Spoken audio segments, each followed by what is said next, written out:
He was a master manipulator whose abuse spanned 40 years in 3 different countries. The words of John Smyth's son, PJ, one of his earliest victims, in an exclusive interview with this programme. The Makin review detailed Smyth's horrific abuse of those he met at public schools and Christian summer camps. What is less well known is how Smyth Sr. controlled and abused his own family, who are only now facing up to the devastating toll on their lives. And just to warn you, my report does contain extremely distressing details. PJ Smyth, start by telling us your earliest recollections, really, of your childhood. I think that would be our family home, 2 miles outside Winchester. My dad, my mum, 3 sisters and I, swimming pool, beautiful home, lovely big garden yard with an orchard, but there was a shed at the top of the orchard. And the shed really came to dominate your childhood, it's fair to say. Yes, it's been defining in my life. So tell us what happened in the shed. The experience would start a long time before we actually got to the shed. We had this black book in the kitchen that my wrongdoings would be recorded in it. And when my dad came home from work, and he was sometimes away for days, he would read them and he would say, "Peter John, it's time to go to the shed," which was synonymous for a beating. How painful was it? Extremely painful. He had a selection of canes, and he had at least 1 tennis shoe. I remember there was tape around the middle of it to help him, and he didn't hold back. Beatings were 6 or 12 or 18. I remember one stands out. It was 36, and I remember it because it was 6 times 6. It was 6 subjects in school. I got a bad report for each of them. And your mum handed out bandages and adult nappies. What are your memories of her role? She and my father would sometimes put cream on me if it had been a beating that wounded me to need cream, which was not uncommon. She was very kind to me whenever I got home after a beating. Do you think she was controlled by him? Do you think she was scared of him? My mum was at the epicenter of this magnetic field of my father's control. She was the closest victim to him for all her adult life, really. Does she know that, do you think? I'm not sure. He was a master manipulator. His abuse spanned 40 years in 3 different countries, and he managed to just keep going and get away with it. So take that manipulative, dark genius and apply it to my mum, my sisters, me.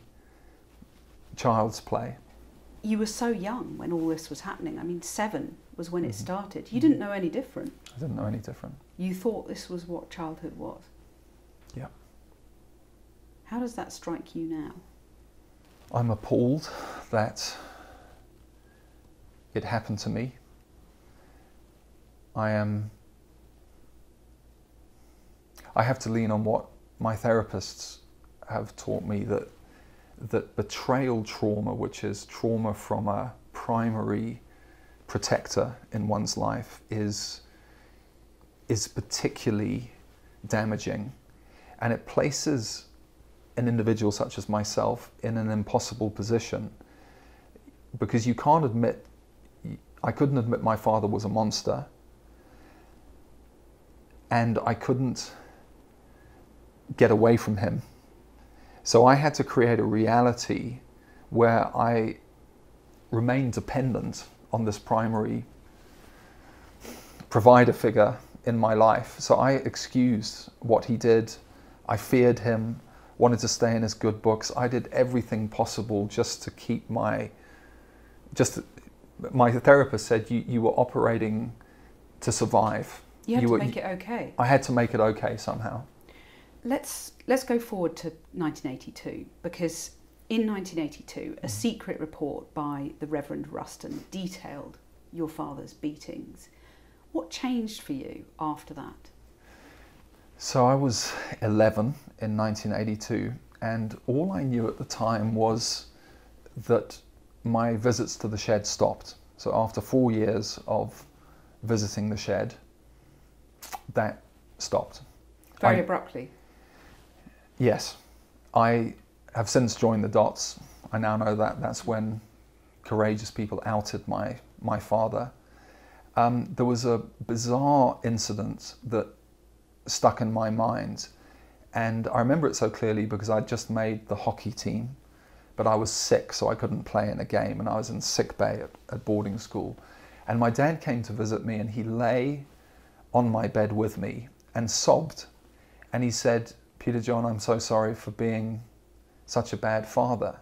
And I remember stroking his head and saying, "You're not, Dad, you're not, you're wonderful." And I had no idea what he was talking about, but again, reading and knowing what I know now, I think that was when he was outed. He was rumbled. He was rumbled. That is the one instance I've heard of him expressing remorse for what he'd done. Mm-hmm.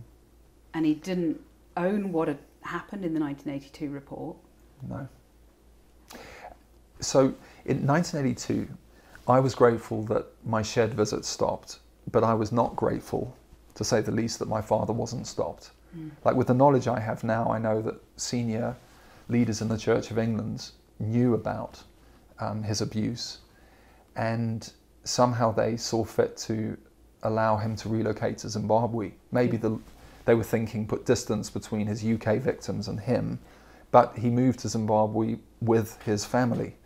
Who were his victims? Who were his victims. And no one thought, if John Smyth is doing these things in his garden shed, what's he doing in his home with his family members? If he's beating older boys like this, what might he be doing to his young son, PJ? So how angry are you that he wasn't stopped in 1982? You said he was outed, but actually it was all covered up. He was shoved off to Zimbabwe, but he wasn't stopped. So angry, so disappointed.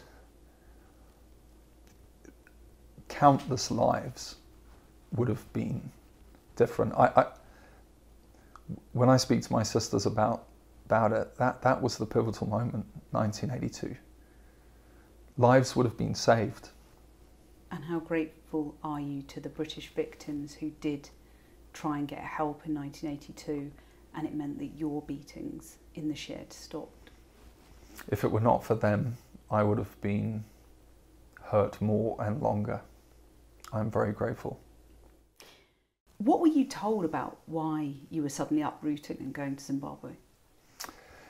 My dad told us as a family that he feels called as a missionary to Zimbabwe. And that was his big line.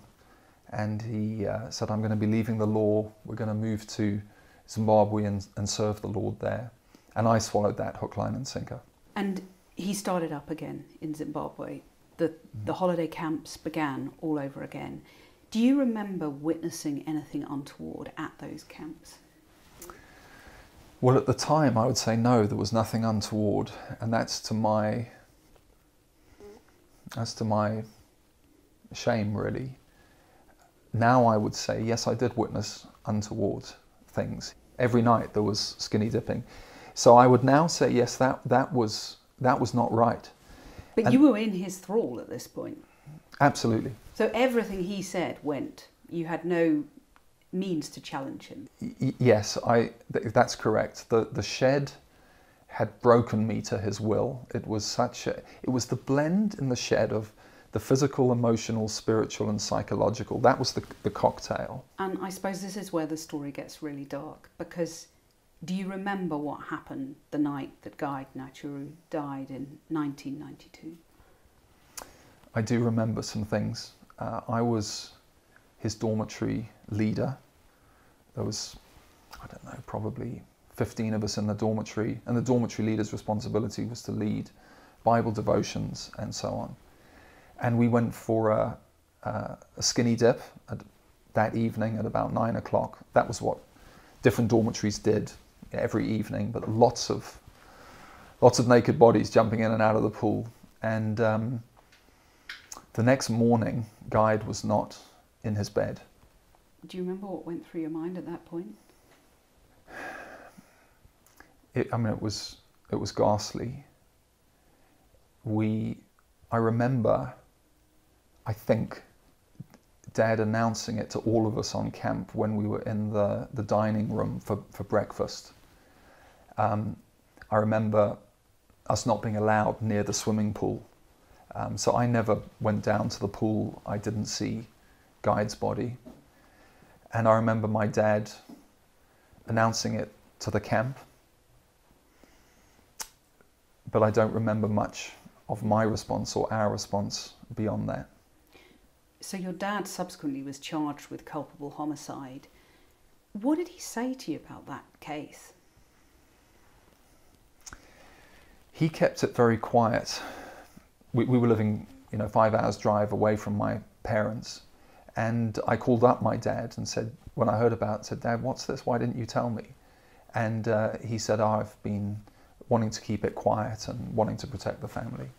So how much were you in touch with him when he moved to South Africa? He was in a different city in South Africa. You were in hospital with cancer. I know you thought you were going to die. You'd rewritten your will. And your dad visited you in hospital. What did he say? My mum and dad came in and sat down, and he said, Pete, we've got something we would like to bring to you. And we have 7 ways that you have dishonored us. And we believe that this is why you've got cancer, and that you will get better from cancer if you repent of dishonoring us.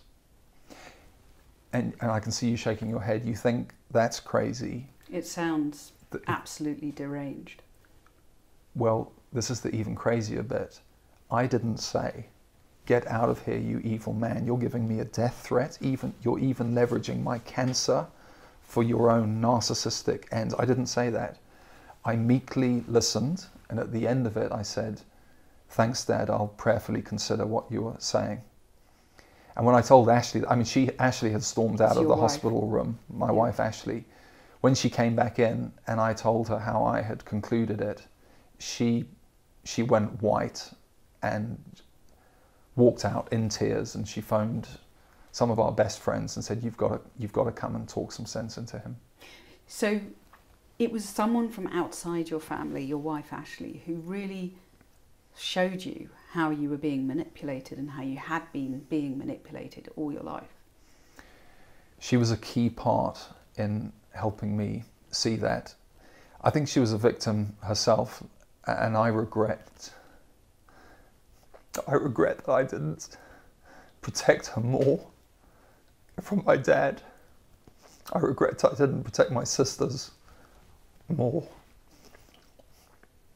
Well, let's bring it sort of almost up to the present. Just days after you moved here to America, you were in Maryland initially, you became a senior pastor there, and we broadcast our report. When you saw it, what did you think? Well, Kathy, your documentaries upended my life professionally and personally. At the time that I saw them, I had a begrudging respect for you, but I wasn't grateful to you.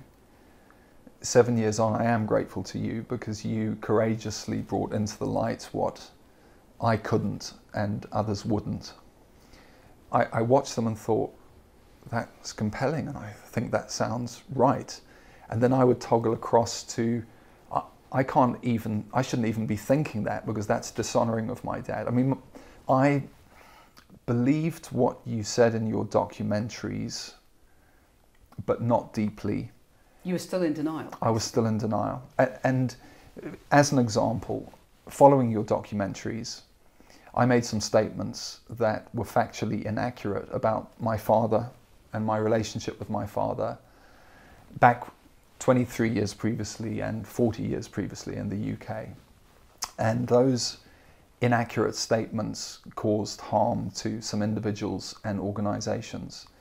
And I was confronted about that in 2017 and again in 2021.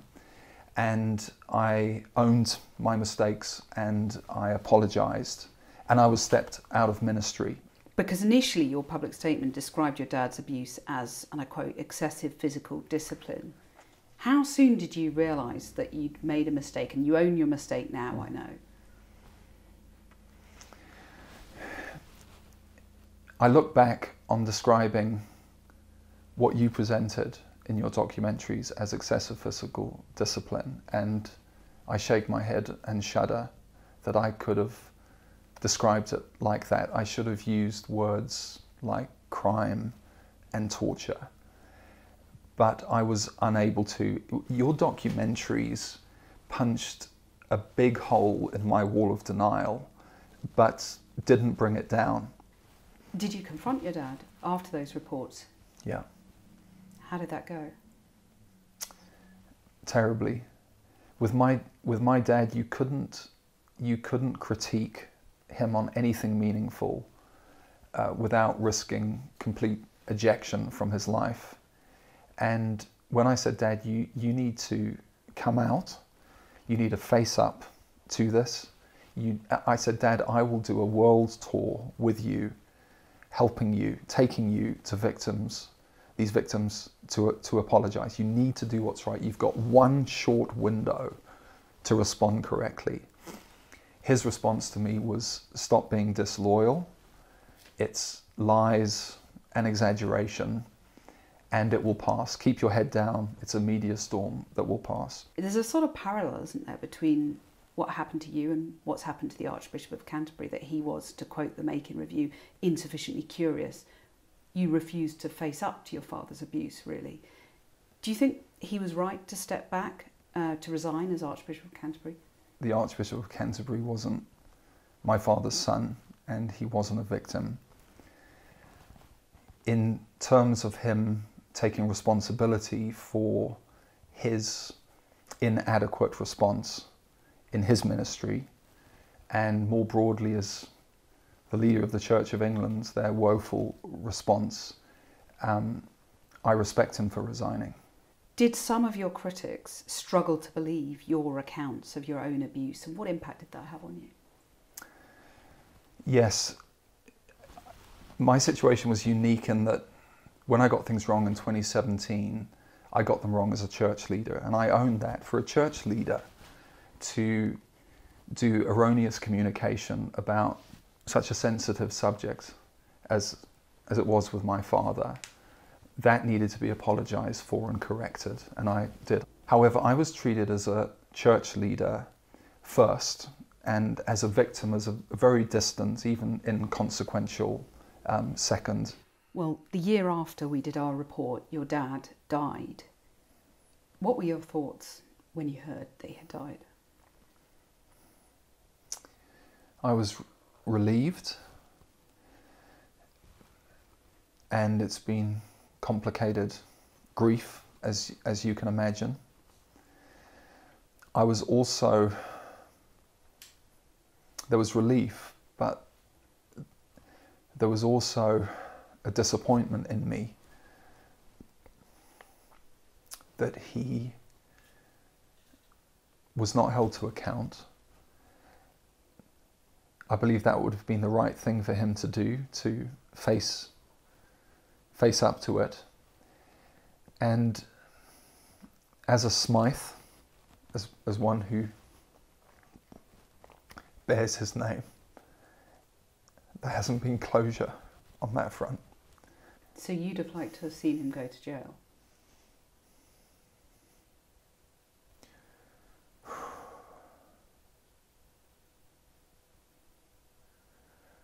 I'd have liked to have seen him take responsibility, full responsibility, in whatever form that was. Well, on the day of his funeral, you and your sisters sent a message to the British victims via Andrew Greystone, who's sort of become their advocate.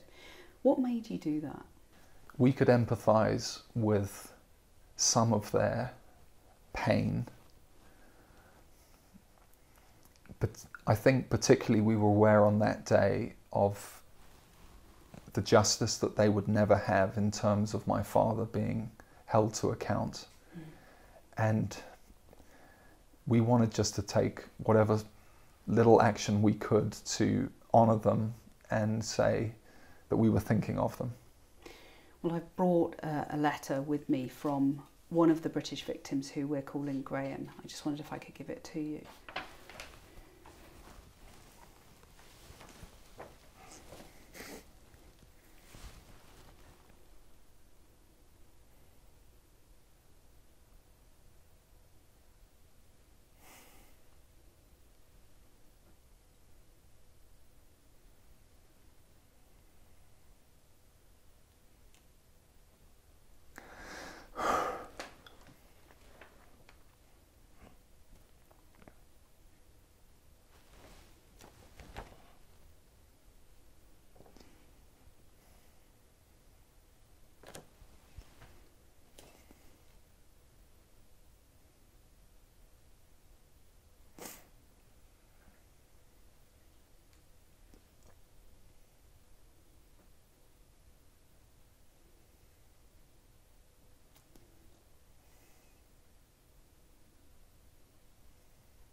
That's amazing.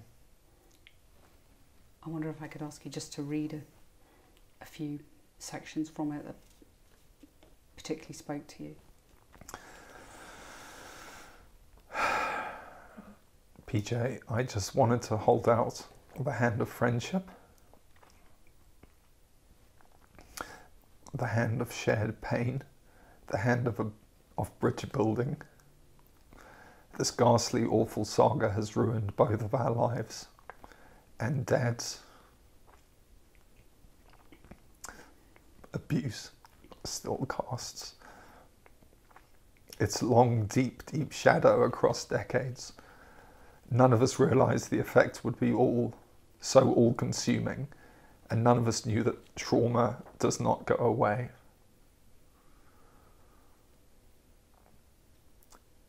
We both have lives to live.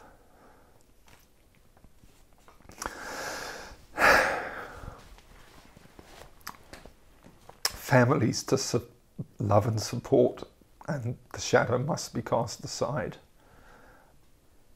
BJ, one day I would like to meet. We need not actually speak,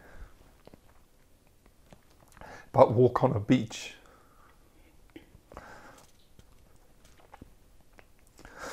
Or mountain, cry, and just stand side by side.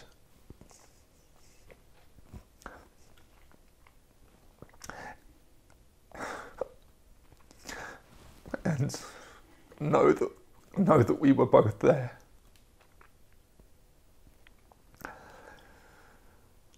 I look forward to living without this albatross around our necks.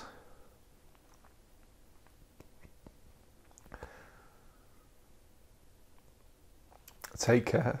Love to all your family. I hope you find peace, joy, and a new spring in your step.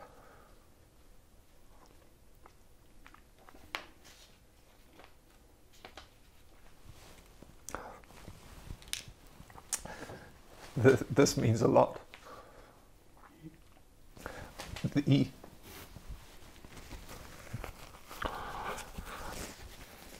I think this is very gracious of him, and it's my desire to, I don't know what to say. But you're with him in solidarity, and he's reached out to you. That means a lot. I'm very grateful.